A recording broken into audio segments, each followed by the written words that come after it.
감사합니다. 이 시간 우리 함께 보실 말씀은 우리 신약성경 디모데후서 4장 1절로 8절 말씀 되겠습니다. 디모데후서 4장 1절로 8절 말씀 우리 같이 함께 1절부터 8절까지 같이 함께 합독하도록 하겠습니다.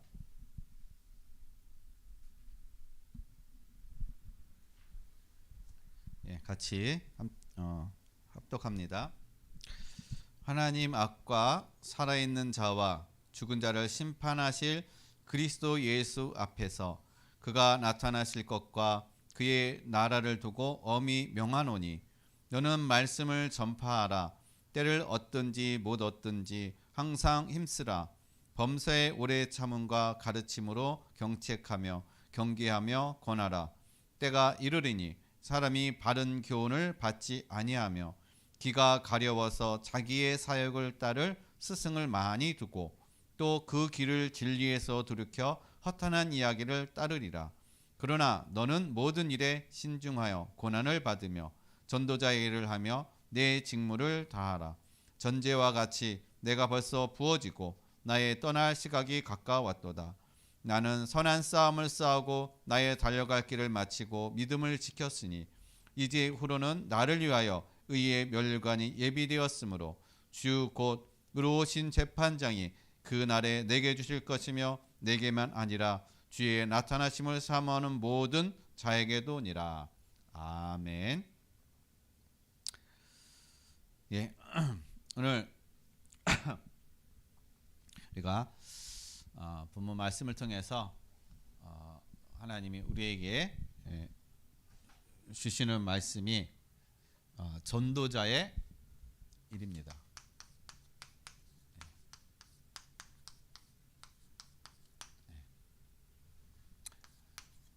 디모데후서 4장 1절에서 8절 말씀. 전도자의 일. 어떻게 보면은 전도자의 삶이라고 할 수도 있습니다. 또 다른 말로 하면은 성도의 삶이라고 할 수가 있어요. 뭐 성도나 전도자나 사실 하나님이 우리를 다 전도자로 부르신 겁니다. 성도는 또한 다 전도자인 것입니다. 그래서 이 전도자라는 얘기는 무슨 얘기냐면요. 고린도전서 4장 1절 말씀 보면은 사도 바울이 뭐라고 말씀하냐면요. 우리가 하나님의 일꾼이요 또 하나님의 비밀을 맡은 사람들이다. 사람이 우리를 어떻게 해요? 하나님의 일꾼이요 하나님의 비밀을 맡은 자로 여길지어다. 그러니까 하나님이 저와 여러분을 뭘로요? 하나님의 비밀을 맡은 자로 하나님이 세웠다는 것입니다. 그러니까 하나님의 비밀을 맡은 자라는 것은 그 하나님이 주신 이 비밀을 사실상 누구에게요? 전도자에게. 우리 모든 성도에게 이 비밀을 누리고 이 비밀 속에서 어떻게 해요? 세상을 정복하라는 것입니다. 그래서 저와 여러분들은 특수한 임무를 받은 거예요. 특수한 임무. 어떤 임무요? 하나님의 비밀을 맡은 그런 특수한 임무를 맡았다는 것입니다. 그래서 우리가요 에베소서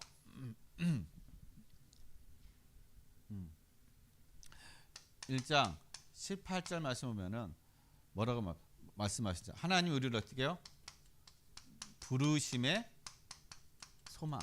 하나님이 우리를 부르셨는데 부르신 하나님의 소망이 있다라는 거야. 그냥 부르신 것이 아니라는 것입니다.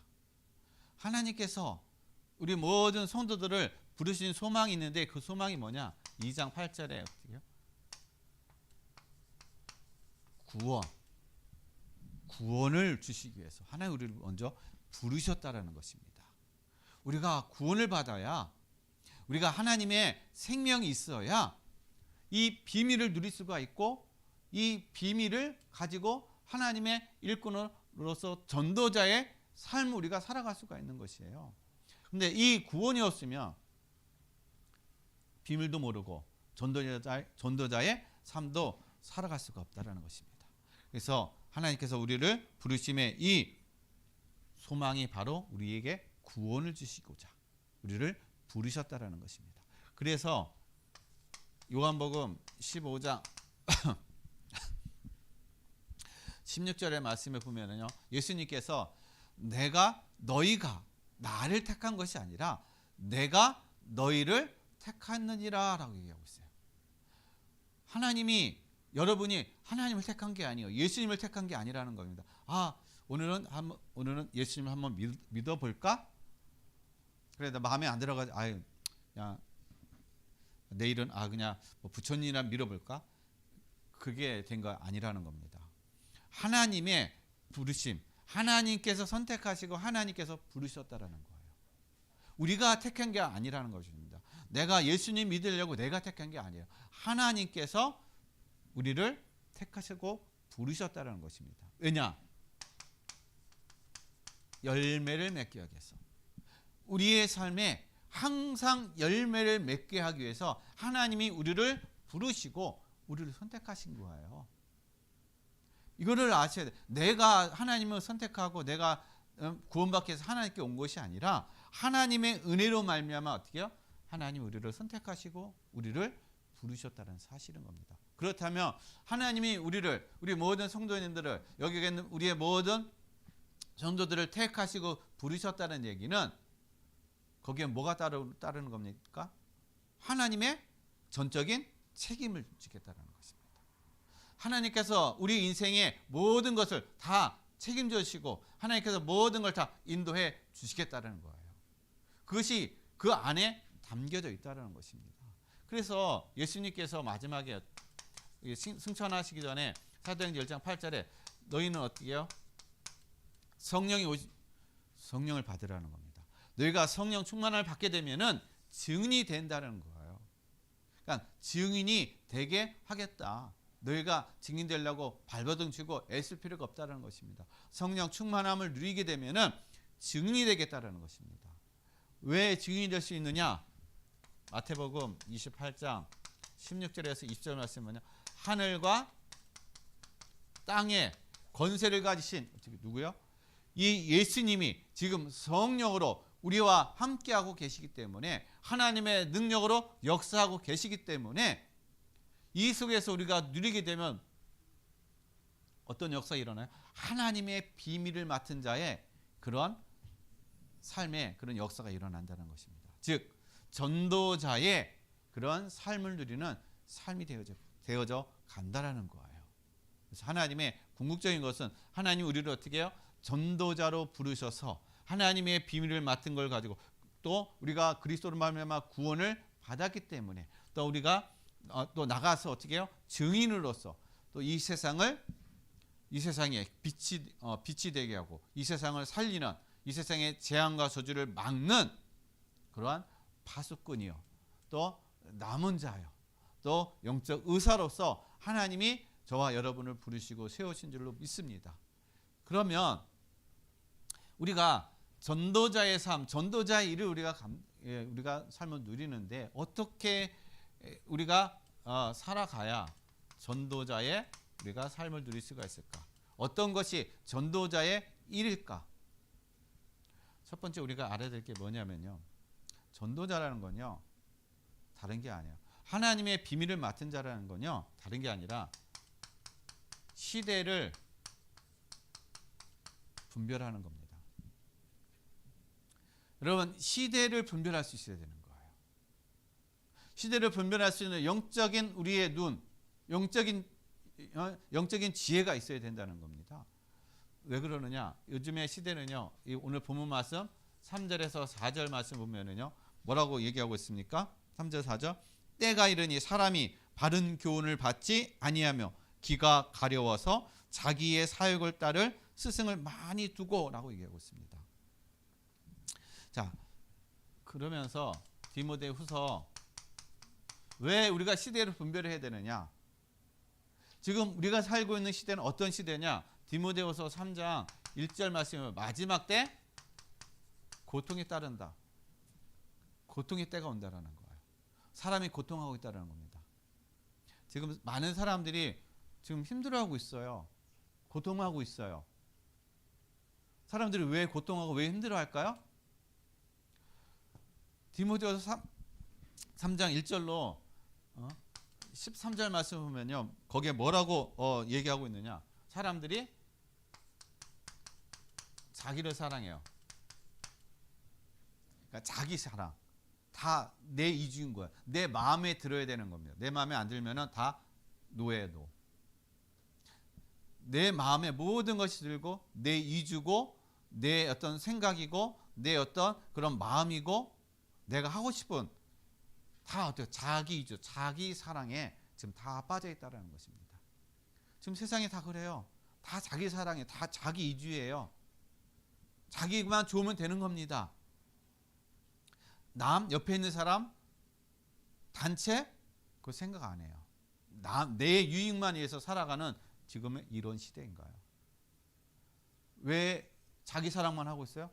고통스러우니까 힘드니까 자꾸 세상이 힘들고 삶이 힘들고 뭔가 모르는 것에 자꾸 눌리고 염려 근심 그런 것 속에 인생의 문제가 해결이 안 되니까요. 자꾸 사람이 어떻게 해요? 자기 사랑, 자기밖에 모르는 그런 상태로 그런 마음으로 그런 생각으로 계속 어떻게 해요? 빠져들어간다는 거예요. 그리고 절제가 안 돼요.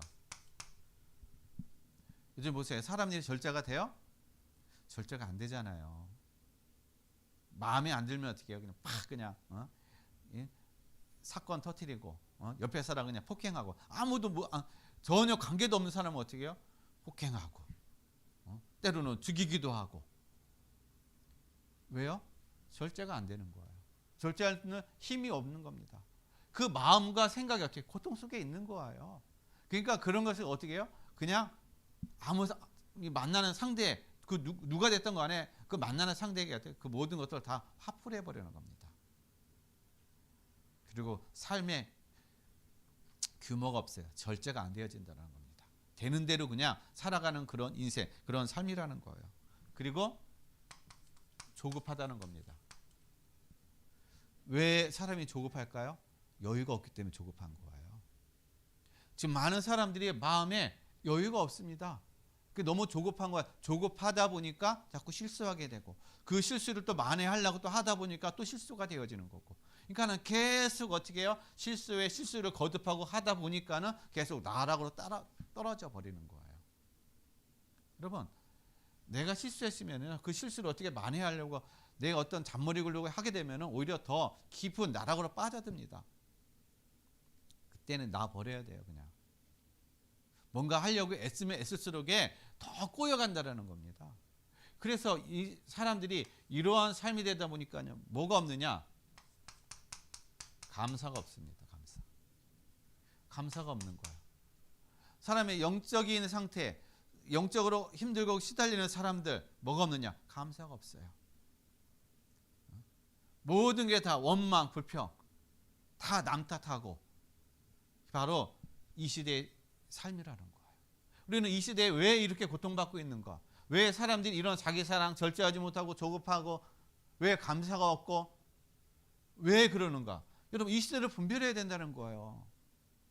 저 사람이 뭐 성격이 저러니까 환경이 저러니까 아니라는 거예요. 보이지 않는 그런 분명한 영적인 배경이 있다는 것입니다. 보이지 않는 것에 뭔가 영향을 받고 있다는 거예요. 그러니까 이 사실을 모르니까 사람들이 이렇게 고통 속에 빠져 있다는 겁니다. 그리고 오늘 본문 말씀에 디모데후서 4장 3절로 4절 말씀에도 보게 되면 또 뭐라고 얘기하고 있습니까? 여러분 스승을 많이 둔대요. 스승. 오늘 3절 말씀 보게 되면요. 때가 이르리니 사람이 바른 교훈을 받지 아니하며 귀가 가려워서 자기의 사역을 따를 스승을 많이 두고. 자, 귀가 가려워서 여러분 귀가 가려면 어떻게 해요? 귀가 가렸다는 얘기는 무슨 얘기입니까? 달콤한 말, 내가 좋은 말, 내가 들어서 좋은 어떤 그런 상대방이 사람들이 나에게 좋은 말 해주고 나를 칭찬해주고 나에게 무한 그런 어떤 그런 저기를 그냥 떠받아 주고 그냥 막 인정해주고 하는 어떤 그런 상태를 얘기하는 거예요. 그러니까는 책망을 듣지 않으려고 하는 그런 마음. 그 책망 자체는 어떻게 아예 그런 소리를 들으면은 아예 만문을 닫아버린다는 겁니다. 내가 귀에 들리기에 좋은 어떤 그러한 말. 그런 사람들만 어떻게 해요? 찾아다닌다는 거예요. 그런 사람들이 스승으로서 자기의 어떤 거예요? 자기의 욕심을 채우기 위해서 그러한 스승들을 많이 둔다는 겁니다. 그러한 사람들을 많이 내가 옆에 세우는 거예요. 관계를 하는 것입니다. 왜냐? 주변에 그런 사람들이 많으면 어떻게 해요? 내가 뭔가 되는 것처럼 착각하고 있기 때문에 그러는 겁니다. 그래서 세상은 이렇게 어떻게 해요? 스승을 많이 둬 간다는 거예요. 그러니까 스승을 많이 둔다는 얘기는 뭐 우리가 학교에서 뭐 스승이라든지 뭐 그런 어떤 차원의 얘기를 하는 게 아니라 내 인생에 뭔가 나에게 저 사람 나한테 도움이 되고 뭔가 나에게 유익이 되고 내 인생에 저 사람 내가 인생을 살아가는데 뭔가 저 사람이 뭐 이게 뒤름들이 되어지고 뭔가 많은 어떤 그런 유익을 줄 수 있는 사람이다. 그렇게 생각해서 다양한 각각의 사람들을 다 만나고 각각의 사람들 다 관계하고 다 그 사람과 뭔가 연을 맺어가지고 내 인생에 뭔가 욕심 그거를 어떻게 해요? 이루려고 하는 나의 그런 욕망을 이루려고 하는 그런 어떤 우리의 생각과 그런 삶이라는 겁니다. 세상이 바로 어떻게 해요? 그렇게 살아가고 있는 거. 그러니까 우리 본문에서도 기가 가려워서 자기의 사역을 따를 그런 스승을 많이 둔다 얘기하고 있다는 것입니다. 그리고 4절 말씀 또 뭐라고 얘기하고 있습니다. 또 그 길을 진리에서 돌이켜 허탄한 이야기를 따르리라. 사람들이요 어떤 얘기요?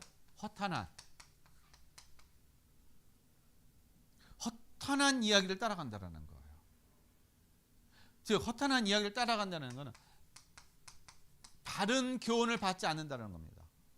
바른 것을 누리지 않은 거예요. 허망한 거, 정확하지 않는 거, 그런 것만 따르고 그것만 붙잡고 그것을 위해서 살아가는 사람. 진리에 대해서는 어떻게 해요? 완전히 딱 길을 닫아버리는 삶. 지금의 시대가 바로 이러한 시대라는 거예요. 사람들이 뭐의 길을 닫고 있습니까? 복음의 길을 닫고 있어요. 복음을 안 들으려고 해요. 복음이 필요 없다고 얘기합니다. 이 지금 과학이 발달하고 삶의 많은 어떤 질이 이렇게 우리의 삶의 질이 많이 좋아졌는데 무슨 복음이 필요하느냐? 우리에겐 복음이 필요 없다. 나의 열심, 내 어떤 힘으로도 얼마든지 우리는 살아갈 수 있다. 그렇게 사람들은 어떻게 해요? 잘못된 것을 붙잡고 바른 것을 듣지 않으려고 하는 지금의 시대라는 것입니다. 그래서 우리는요 분별해야 되는 거예요. 이러한 시대가 지금 보여야 된다는 것입니다. 지금 이 시대가 사람들이 지금 좋은 게 아니라는 거예요. 다 망하고 있다라는 겁니다. 궁극적으로 이 상태에서 사람들은요 다 어디로 가느냐? 멸망의 길로 지금 다 가고 있다라는 거예요. 왜냐? 넓은 길로 사람들 좋아하기 때문에 넓은 길로 다 가고 있다라는 겁니다. 좁은 길로는 안 가려고 그러는 거예요. 왜냐? 좁은 길로는 사람이 별로 안 가니까. 그러나 넓은 길은 사람들이 많이 왕래하기 때문에 저기는 뭔가 있을 것 같고 저기는 내 인생에 뭔가 큰 어떤 성공과 행복과 내 인생에 큰 어떤 답이 있을 것 같은 그런 착각 속에 그 넓은 길로 사람들이 간다라는 것입니다. 여러분 이런 것에 속지 말라는 거예요. 이런 것에 어떻게 해요? 분별하라는 것입니다. 왜 그러느냐? 디모데전서 4장 1절 말씀 보면요. 미혹하는 영이 있다라는 거예요. 미혹하는 영이 다 어떻게 사람들을 미혹한다라는 겁니다. 이게 깨달아져야 되는 거야. 지금 사단이 흑암이 지금 미혹하는 영이 사람들을 다 지금 속이고 있구나. 다 지금 멸망으로 지금 어떻게 해요? 이렇게 마음과 생각을 다 피폐하게 만들고 다 무너지게 만들고 있구나. 그래서 사람들이 복음이 없으니까, 말씀이 없으니까 저 고통 가운데 있구나. 그리고 귀신의 가르침을 따른다라는 거예요. 사람들이 귀신의 가르침을 따른다라는 겁니다. 지금 시대뿐만 아니라 전 시대도 마찬가지로 어떻게 해요? 온 인류는 아담과 하와가 타락한 이후부터는 귀신의 가르침, 미혹의 영에 계속 영향받고 계속 이속에서 왔다라는 사실이에요. 지금도 마찬가지로 귀신의 가르침은 교묘하게 모든 온 세계 위에 어떻게 해요? 지금 귀신은 사람들을 유혹하고 자기 것을 가르치고 진리를 가르치는 것이 아니라 멸망의 길, 사망의 길, 이걸 계속 가르치고 이것을 계속 주입시키고 이걸 계속 사람들에게 어떻게 해요? 그 사람들이 이곳에 빠지도록 지금 사단은 미혹의 영과 이 귀신을 통해서 그렇게 역사하고 있다는 사실인 겁니다. 그래서 눈에 보이는 그런 현상들, 눈에 보이는 것이 그래서 전부가 아니라는 거예요. 그 뒤에 보이지 않는 바로 이런 흑암의 역사가 있다는 사실인 것입니다. 흑암이 지금 이런 어떤 역사를 통해서 많은 가정과 개인과 나라와 세계를 지금 다 멸망으로 끌고 가고 있다는 거예요. 그래서 우리가 이 사실을 모르니까 이 사실을 깨달지 못하니까 하나님이, 그러니까 예수님께서 요한복음 16장 13절에 뭐라고 말씀하셨습니까? 진리의 성령이 오시면 너희를 인도하실 것이다. 진리의 성령이 오시게 되면은 너희를 진리 가운데로 인도하실 것이다. 그래서 예수님께서 너희가 어떻게 해요? 아버지께서 약속하신 성령을 받기 전에는 예루살렘을 떠나지 말라라고 말씀하신 이유가 우리에게 진리의 성령이 오셔야 이것이 분별되어지고 이것이 깨달아진다라는 겁니다. 이것이 보여진다라는 거예요. 아무리 우리가 공부를 많이 해도 아무리 지식이 있어도 이런 영적인 것들은요 알지 못해요. 깨닫지 못합니다. 여러분 세상의 박사도요 이거를 영적인 거, 이 진리의 성령이 아니면 이것을 깨닫지 못합니다. 눈에 보이는 것이 전부인 것처럼 착각하고 있다라는 거예요. 그래서 하나님이 저와 여러분을 전도자로 세우시고 그래서 전도자의 삶이 되기 때문에 시대를 분별할 수 있는 그런 영적 분별력을 우리가 가져야 된다는 거예요. 그래야 시대를 살릴 수가 있고 우리의 가정을 살릴 수 있고 이 지역을 살릴 수 있는 그런 파수꾼의 그런 삶이 될 수가 있다는 겁니다. 그래서 하나님이 저와 여러분을 이 자리로 세워주신 줄을 믿습니다. 그래서 여러분 전도자의 삶의 그런 은혜와 축복을 누려가시기를 바랍니다.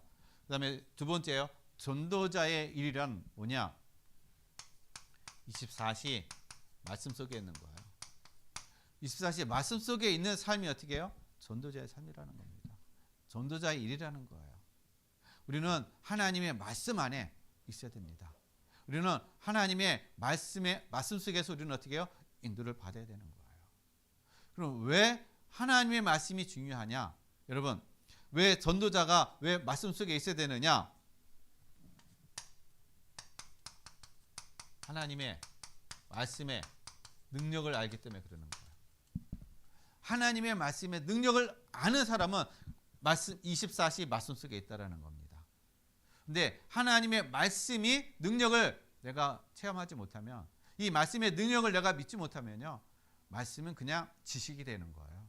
말씀은 나와 상관이 없는 그러한 하나의 그냥 지식적인 말씀이 되고 그냥 교훈적인 그런 말씀이 되고 나를 살리는 말씀이 되지 못한다는 겁니다. 여러분, 하나님의 말씀은 능력이 있습니다. 어떤 능력이 있어요? 요한복음 6장 63절 예수님께서 살리는 것은 영이니 육은 무익하니라. 내가 너희에게 전한 말이 어떻게 해요? 영이요 생명이니라. 하나님의 말씀은 살리는 말씀이라는 거예요. 생명을 주는 말씀이라는 것입니다. 하나님의 말씀을 들을 때 산다라는 거예요. 죽은 것이 살아나는 그런 역사가 일어난다라는 것입니다. 그래서 하나님의 말씀은요, 시편 119편 105절에 우리를 인도하는 빛이 되어진 거예요. 그래서 주의 말씀은 내 발의 등이요 내 길의 빛이니라. 하나님의 말씀 속에 있게 되면 하나님께서 우리를 말씀으로 어떻게 해요? 우리를 인도해 가신다라는 겁니다. 깨닫게 하신다라는 거예요. 하나님, 이만큼 하나님의 말씀 어떻게 해요? 우리에게 능력이 있다라는 것입니다. 그리고 히브리서 4장 12절 말씀은 하나님의 말씀은 살아있고 운동력이 있어서 어떻게 해요? 우리를 치유하는 말씀이 된다는 겁니다. 하나님의 말씀이 나에게 살아있는 말씀으로 들려지게 되면요, 우리의 마음과 생각이 치유가 되어져요. 마음과 생각뿐만 아니라 우리의 영혼이 치유가 되어지고 우리의 마음과 생각이 치유되어지고 더 나아가서 우리의 육신까지도 치유가 되어지는 그런 응답을 누릴 수가 있다는 겁니다. 그런 능력 있는 말씀이라는 거예요. 그래서 말씀 안에 어떻게 해요? 거하라는 겁니다. 그래서 이 말씀의 능력을 알고 말씀 속에 거하게 되면은 우리에게 찾아오는 게 뭐냐? 말씀의 증인으로 살아간다는 겁니다. 오늘 2절 말씀에 보면은 뭐라고 말씀하셨어요? 너는 말씀을 전파하라. 때를 얻든지 못 얻든지 항상 힘쓰라라고 얘기하고 있어요. 너는 말씀을 전파하는데 때가 됐든지 안 됐든지 어떻게 해요? 말씀을 전하는 것에 힘쓰라는 것입니다. 그럼 우리가 어떻게 말씀의 증인으로 우리가 인도받을 수 있을까요? 여러분, 하나님 우리를 말씀의 증인으로 창세기 1장 3절에 창조의 빛, 하나님의 말씀 빛이에요. 빛. 하나님께서 말씀하시니까 어떻게 해요? 빛이 일어났다는 것입니다. 빛이 생겼다는 거예요. 하나님의 말씀이 우리 안에, 여러분 안에 거하게 되면, 살아있는 말씀으로 거하게 되면 여러분 안에 빛이 임하게 되는 것이에요. 그래서 예수님께서 우리에게 너희는 세상의 빛이다 라고 얘기하고 있어요. 빛이 되라고 한 것이 아니라 빛이다 라고 얘기하고 있습니다. 이사야서 60장 보면 일어나라, 빛을 발하라. 왜요? 여호와의 영광이 내 위에 임하였느니라. 우리 안에 말씀의 빛이 들어오게 되면은요, 우리는 빛이 되는 거예요. 우리가 하는 현장에 빛이 증인으로 하나님 우리를 보내시고 세우시고 그곳에 어떻게요? 어둠에 밝히는 빛의 그런 응답을 누리게 하신다라는 것입니다. 그리고 에스겔서 37장 1절에서 14절 말씀 보면은 에스겔이 마른 뼈를 향해서 어떻게 말씀을 선포할 때 그 마른 뼈가 살아나는 역사가 일어난 겁니다. 뭐 할 때요? 하나님의 말씀을 대언을 할 때, 하나님의 말씀이 선포되어질 때 마른 뼈, 여러분 마른 뼈는 이제 모든 걸 다 끝난 거예요. 사망, 죽음, 죽음의 그런 상징 아니에요? 뼈가 어떻게 살 수가 있습니까? 거기에 붙었던 모든 살과 힘줄과 모든 생명은 다 끝나버렸는데, 근데 아무 소망이 없고 이제 완전히 끝난 그 생명, 이제 절대로 살 수 없는 그 생명, 그러나 하나님의 말씀이 선포되고 하나님의 생기가 부어질 때 그 마른 뼈가 살이 붙고 힘줄이 생기고 그 안에 생기가 불어넣음을 통해서 살아있는 이제 하나님의 하늘의 군대가 됐다라고 말씀하고 계시는 것입니다. 하나님의 말씀이 선포되면 어떻게 해요? 그런 사는 역사가 일어나는 거예요. 그래서 초대교회 보게 되면 사도행전 2장 37절로 42절 말씀 보면은요. 자, 베드로가 뭘 했습니까? 말씀을 선포한 거예요. 말씀을 선포하니까요. 말씀을 들은 사람들이 뭐라고 고백하고 있습니까? 우리가 어떻게 하면은 좋겠느냐? 어떻게 해야 우리가 구원을 받을 수 있느냐? 그들이 깨달은 겁니다. 말씀을 들을 때 깨달아지는 거예요. 말씀을 들을 때 깨달아지고 회개하고 주께 돌아오고 구원받는 역사가 일어난다는 것입니다. 즉, 이 세 가지 말씀이 다 뭡니까?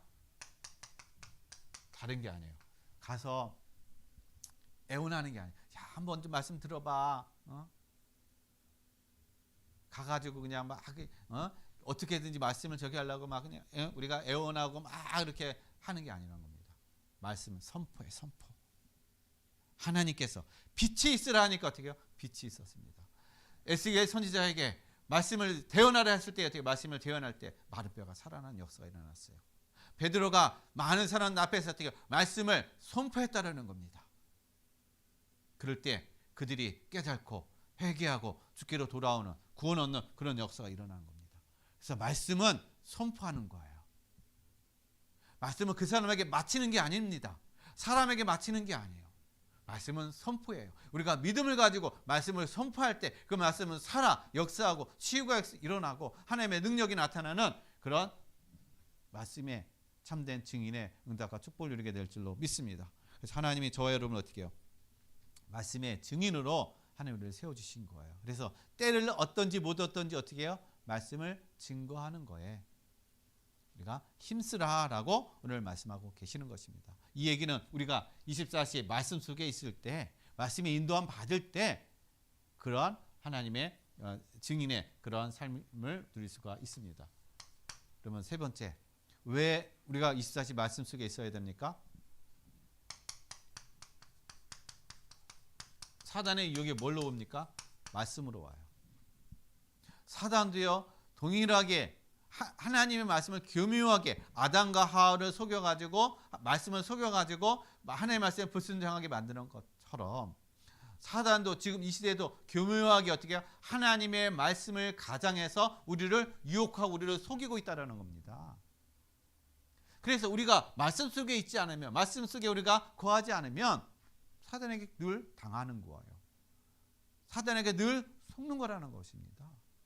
그래서 오늘 시편 1편에서도 복 있는 자가 어떤 자입니까? 주의 말씀을 주야로 묵상하는 자. 왜요? 즐거움으로. 그의 말씀이 즐거워서 주야로 묵상하는 자가 복 있는 자다라고 얘기하고 있다는 것입니다.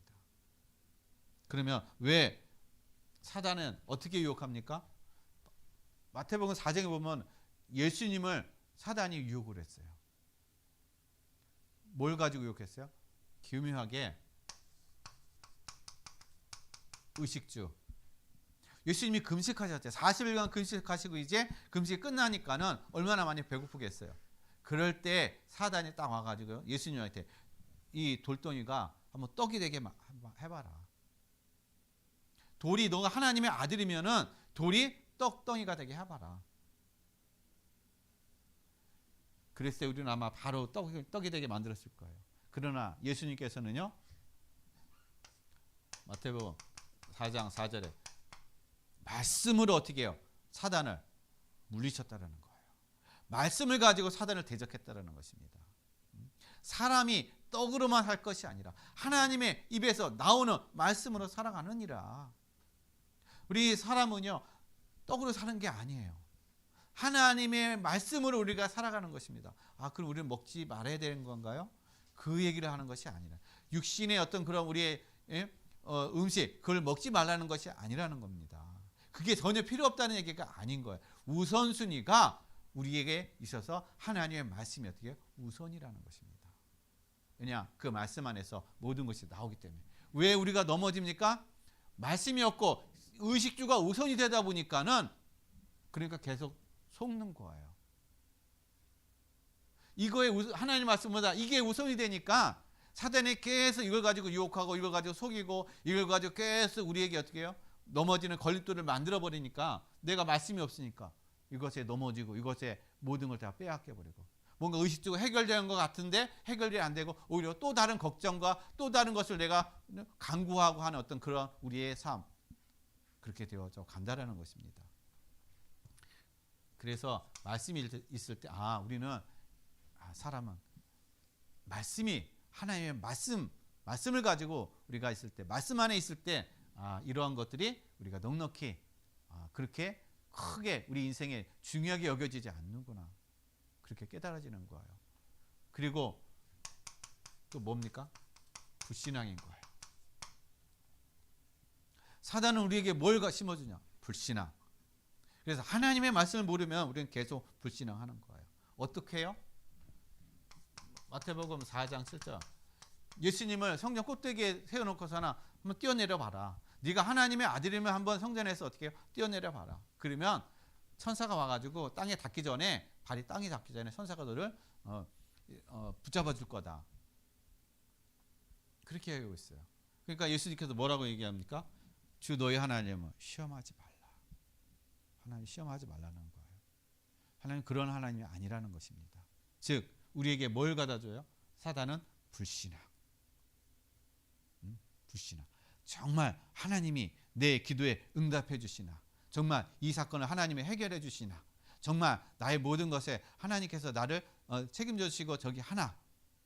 내가 한번 시험해 보는 거예요. 여러분, 그게 바로 불신앙인 것입니다. 그런 것들이 내가 신앙인 것처럼 착각하고 있는데 불신앙인 거예요. 하나님은 아까 말씀드렸듯이 하나님 우리를 부르셨다는 것은 우리의 인생의 모든 걸 하나님이 책임져 주시고 모든 것을 하나님께서 우리에게 모든 걸 다 인도해 주시겠다는 그런 말씀이 그 안에 담겨져 있다는 것입니다. 그래서 우리는 믿음으로 나가는 거예요. 그리고 또 뭐가 있습니까? 경배의 대상. 사단은 우리에게 경배의 대상을 바꾸게 만들어버려요. 정말 우리의 경배 대상이 누구입니까? 저와 여러분의 경배 대상이 하나님인 거예요. 그런데 사단은 자기를 경배 대상으로 바꿔버리게 만듭니다. 뭘 가지고요? 이런 걸, 의식주 이런 걸 가지고 경배 대상을 자꾸 바꿔버리게 만드는 거예요. 내 삶에 이런 걸 가지고 어떻게 해요? 자기 사랑 절제하지 못하고 조급하고 많은 사람을 어떤 스승으로 하고 뭐 헛하는 것들을 쫓고 하는 이러한 모든 걸 통해서 사단은 자기를 경배하게 만들어 버리는 겁니다. 궁극적인 목적이 자기를 경배하게 만들어 버리는 거예요. 사단은요. 그래서 우리의 경배 대상은 마태복음 4장 10절에 있는 것은 어떻게 해요? 주 너희 하나님은 어떻게 해요? 경배하라는 것입니다. 하나님만 경배할 대상이에요. 마귀는 경배할 대상이 아니라는 겁니다. 우상은 우리의 경배할 대상이 아니라는 것입니다. 이게 깨달아지고 알아져야 되는 거예요. 그래서 말씀 안에 있을 때 우리가 이런 것들이 분별되고 깨달아져서 정말 이 사단의 이런 것들이 우리가 또한 유혹에 넘어가지 않는다는 것입니다. 그러면 전도자의 어떤 우리가 전도자의 삶을 드릴 때 그러면 세 번째 우리에게 오는 게 뭡니까? 우리가 가장 염려하는 거, 미래를 아는 자예요. 미래를 알게 된다는 것입니다. 여러분 미래를 알면 얼마나 여러분 편안하잖아요. 걱정이 없잖아요. 왜 우리가 염려하고 근심합니까? 미래를 모르니까 그러는 거예요. 미래가 염려되니까 그러는 겁니다. 그런데 우리가 이 전도자의 삶, 전도자의 일을 할 때 미래를 알게 된다는 거예요. 그 얘기는 오늘 본문 7절에서 8절. 그럼 어떻게 우리가 미래를 압니까? 여러분 누구나 다 인생에 뭐가 있어요? 다 결승점이 있습니다. 어느 누구나 인생에 결승점이 있습니다. 결승점이 없는 사람 한 사람도 없어요. 다 이 땅에 온 모든 사람들은 다 인생에 결승점이 있습니다. 그런데 그 결승점이 다 다르다라는 거예요. 어떻게 다릅니까? 누가복음 16장 19절에서 31절에 갈려진다는 거죠. 결승점이. 어떤 사람에게는 지옥으로 가고 어떤 사람은 천국으로 가는 인생이 갈려진다는 거예요. 결승점에서. 그러니까 인생의 끝을 얘기하는 것이죠. 오늘 사도 바울은 얘기하고 있습니다. 오늘 7절 말씀은 나는 선한 싸움을 싸우고 나의 달려갈 길을 마치고 믿음을 지켰으니. 이제 사도 바울은요. 자기가 이제 마지막에 가까웠다는 걸 아는 거예요. 내 인생이 이제 마지막 결승점이 이제 왔다. 그걸 얘기하는 것입니다. 인생을 뭘로 경주하는 자로 사도 바울은 이렇게 비유를 했어요. 그러면서 자기 인생에 이제 나의 달려갈 길을 다 마치고 내가 이제 믿음의 선한 싸움을 마치고 이제 어떻게 해요? 내가 이제 모든 것이 선한 싸움을 마치고 내가 달려갈 길을 이제 마쳤다. 그렇게 고백하고 있습니다. 이 얘기는 나의 인생의 결승점, 와, 승리자, 최고의 승리자, 그걸 얘기하는 게 아니에요. 인생의 그 길에 완주한 것을 얘기하는 것입니다. 여러분, 우리가 마라톤 하게 되면은, 이 마라톤 하면은 이 많은 사람이 뛰잖아요. 자, 많은 사람이 마라톤을 선수들이 뛰는데 다 완주하는 사람은 다 어디를 통과합니까? 결승점을 다 통과하는 거예요. 승리자는 한 사람이지만 중요한 건 어떻게 해요? 이 결승점을 통과하느냐 못하느냐, 결승점까지 가느냐 못 가느냐, 그거인 거예요. 내 인생의 미래가 보여진다는 얘기는 바로 인생의 결승점이 보여지는 거예요. 어떻게 해요? 인내하는 겁니다. 여러분, 인내하지 않으면은 결코 결승점에 들어갈 수 없어요. 이 운동하는 자가 인내하지 않고 끝까지 어떻게 인내하지 않고 중간에 포기해 버리면은 그 사람은 낙오자가 되는 겁니다. 그러나 끝까지 인내하고 가는 사람은 어떻게 해요? 결승점에 통과하는 거예요. 우리 인생도 마찬가지입니다. 우리 인생이 뭔가 큰 1등하는 어떤 그런 인생을 얘기하는 게 아닌 것이에요. 하나님께서 우리에게 주신 인생의 그 과정, 그 길이 주어졌는데 내가 인내하고 가느냐, 아니면 여러 가지 환경들, 문제들, 그것 때문에 사람들, 그것 때문에 내가 좌르나 우르나 치우치고 여기 기웃거리고 저기 기웃거리고 이리 왔다 저리 갔다 그러다가 인생의 결승점에 내가 들어가지 못합니다. 이게 또 안 보여요, 결승점이. 그래서 이게 안 보이니까는요, 내 인생이 이제 어떻게 해요? 많이 남았다고 생각하고 있습니다. 착각하고 있는 거예요. 왜? 안 보이니까. 그러나 인생은 누구나 다 어떻게 해요? 끝이 있다라는 사실인 것입니다.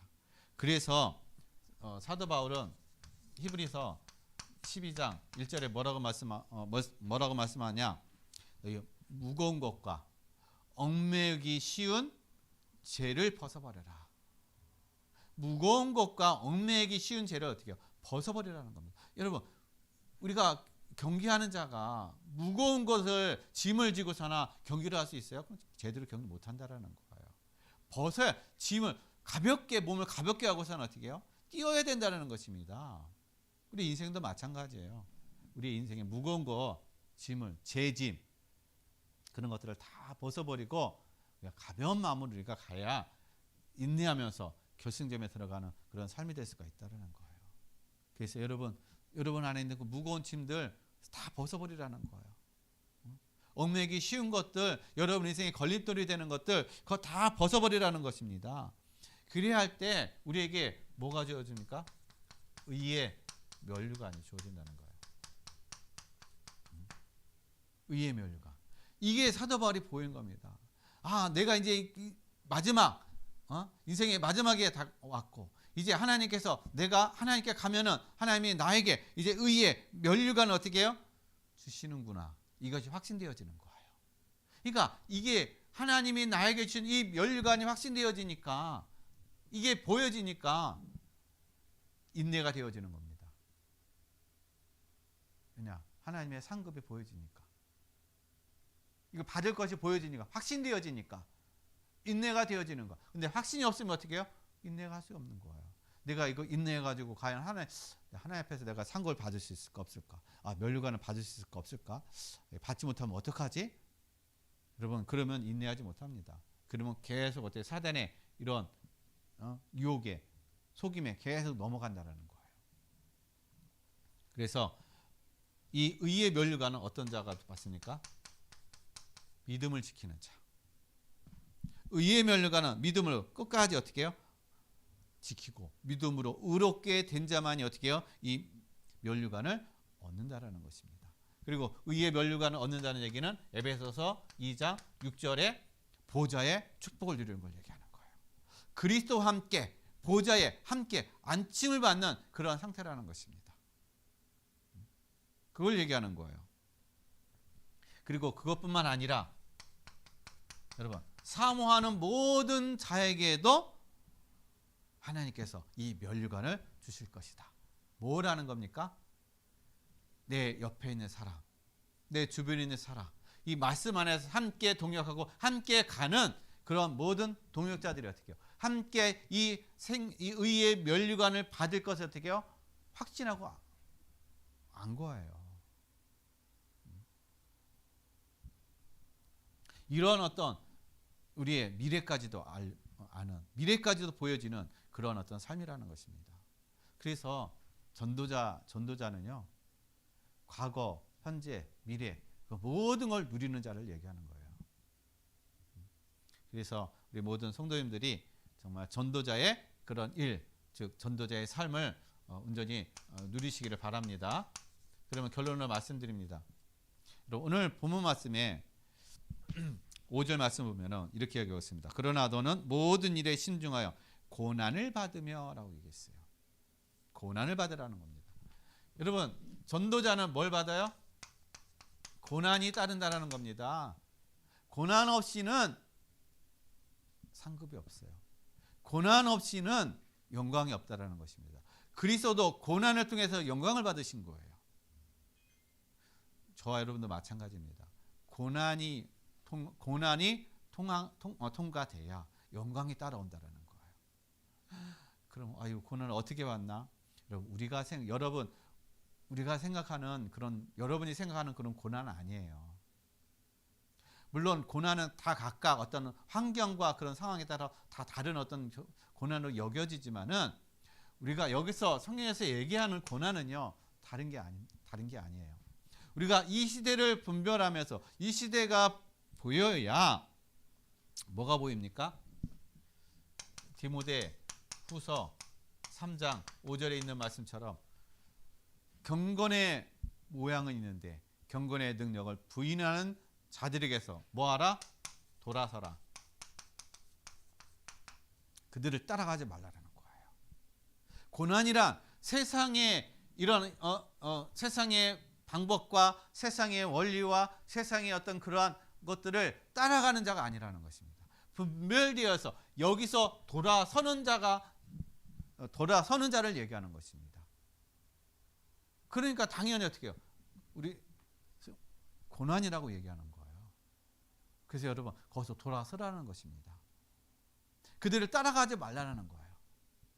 여기에 여러분 현혹되지 말라는 것입니다. 이들에서 완전히 돌아서라는 것입니다. 이게 고난인 거예요. 왜냐? 별로 따라가야 좀 같이 어울리고 같이 좀 이렇게 즐기고 할 텐데, 안 따라가면은 나만 또 외톨이 되는데. 그렇게 우리가 생각한단 말이에요. 여러분, 그런 어떤 여기에 대한 확신이 있어야, 그것이 멸망이라는 사실을 여러분 알아야 확실하게 돌아서는 것입니다. 그렇지 않으면 여러분 계속 끌려갈 수밖에 없어요. 그래서 영향을 줄 수가 없다라는 것입니다. 그리고 또한 믿음의 싸움을 하라는 거예요. 오늘 7절 사도 바울도 마찬가지로 오늘 어떻게 내가 선한 싸움을 싸우고, 그러니까 이 사도 바울은요 믿음의 싸움을 하는 거예요. 사람하고 싸움한 것이 아닙니다. 많은 사람들이 사도 바울을 핍박하기도 하고 죽이려고 하기도 하고 막 유혹하기도 하고 모함하기도 하는 어떤 그런 사건과 사고들이 많이 있었는데, 그러나 사도 바울은요 그들과 싸운 게 아니에요. 그 상황 속에서도 하나님께서 자기를 세우신 이 전도자의 일, 전도자의 삶, 그에 대한 믿음, 확신, 하나님 나를 부르신 이 구원에 대한 그 비밀, 그것이 확신하고 믿는 그 믿음의 싸움을 한 거예요. 그래서 어떤 환경, 사람, 그거에 영향받지 않고 오직 선한 싸움을 싸웠던, 그래서 사람을 원수 맺지 아니하고 사람을 또 능멸하지 아니하고 오히려 용서해주고 품어주는, 기다려주는 그런 어떤 사도 바울의 그런 삶이 되었다는 것입니다. 그래서 우리가 고난을 받고 우리가 돌아서고 믿음으로 가는데 어떻게 갑니까? 방향이 있어야 되잖아요. 바로 우리의 표대 대신 그리스도. 빌립보서 3장 14절. 우리는 표대를 향해, 그리스도를 향해서 어떻게 우리는 달려가는 것입니다. 우리가 바라보고 우리가 가야 될 길은 바로 그리스도를 바라보면서 가는 것입니다. 그래야 할 때 우리는 흔들리지 아니하고 전도자의 일을 통해서 세상에 하나님의 비밀을 맡은 자로서 세상을 살리는 그런 파수꾼이요 또 세상에 답을 주는 증인의 응답과 축복을 누려가게 될 줄로 믿습니다. 그래서 한 주간도 전도자의 그런 응답을 누려가는 우리 모든 성도님들의 삶이 되시기를 예수 그리스도의 이름으로 간절히 축원드리겠습니다. 기도하겠습니다. 하나님 아버지 감사드립니다. 하나님께서 우리를 부르시면 전도자로 또 세상을 살리는 증인으로 하나님께서 우리를 불러주셨사오니 이제 24시 말씀 속에 또한 시대를 분별할 수 있는 영적 분별력을 주시고 또 미래를 아는 하나님 그런 은혜를 더하셔서 세상에 속지 아니하고 오직 믿음으로 말씀으로 승리해가는 그런 축복된 모든 우리 성도들이 될 수 있도록 도와주시며 인도해 주옵소서. 감사함을 드리며 거룩하신 예수 그리스도의 이름으로 기도드렸습니다. 아멘. 예, 우리 찬송 502장 우리 찬송 드리겠습니다.